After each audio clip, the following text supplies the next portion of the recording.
अच्छा, आपने ये अक्सर सुना होगा कि रीडिंग ही राइटिंग को इम्प्रूव करती है, तो आज मैं उसका एक डेमो आपको प्रोवाइड कर रहा हूँ कि कैसे रीडिंग आपको फोर्सफुली एक बेहतर राइटर बनाती है। फॉर एग्जांपल, आप ये इंट्रोडक्शन पढ़ते हो, Vladimir Putin says he is a religious man, और यहाँ पे यूज़ हुआ है कॉमा, ठीक है, फिलहाल इग्नोर करते हैं।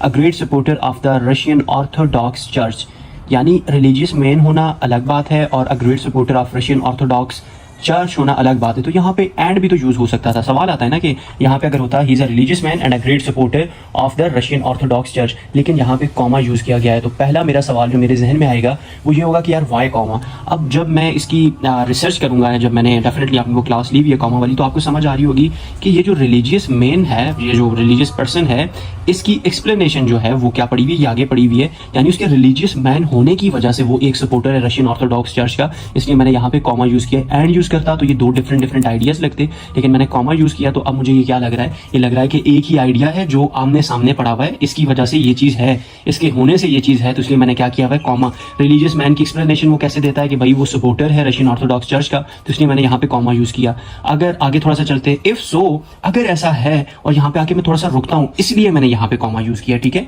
एक कॉमा ऊपर पड़ा हुआ है ये वाला, और एक कॉमा ये पड़ा हुआ है, दोनों में डिफरेंस देखें। इफ सो, अगर ऐसा है, यहाँ पे मैं थोड़ा सा पॉज ले रहा हूँ, जैसे बोलते वक्त मैं कह रहा हूँ कि अगर ऐसा है तो इफ सो के बाद क्या है, कॉमा लग के he may well go to bed each night, और से हिज प्रेयर एक चीज एंड आस्क गॉड। यानी आप देखें यहाँ पे क्या हो रहा है, he may go to bed each night, वो जाएगा, ठीक है, एक काम हुआ, ठीक है, से हिज प्रेयर दूसरा काम हुआ, दो काम हो गए, एंड आस्क गॉड तीसरा काम। जब तीन चीजें आपने आमने सामने लिख दी तो आपको कॉमा चाहिए। जैसे होता है ना, he goes to shop and buys milk bread and honey, ठीक है, तो इसमें मैं क्या करूंगा, कॉमास यूज करूंगा। तो ये भी वही वाला सीन है कि भाई इफ सो अगर ऐसा है, he may well go to bed each night एक काम, से हिज प्रेयर्स दूसरा काम, एंड आस्क गॉड, और वो क्या पूछेगा, यहाँ पे मैंने क्या कर दिया है, यहाँ पे मैंने कॉलन यूज किया है और इन्वर्टेड कॉमा, यानी वो जो डायरेक्ट स्पीच है ना, जो एग्जैक्टली जो पुतिन है वो देना जो बात करेगा, मैंने इन्वर्टेड कॉमर्स में वो चीज़ यहाँ पे शेयर की हुई है। मैंने सेमी कॉलन यूज किए, why did not you put some mountains in Ukraine, और मैंने क्वेश्चन मार्क पहले लिखा और उसके बाद मैंने इन्वर्टेड कॉमर्स लगाए।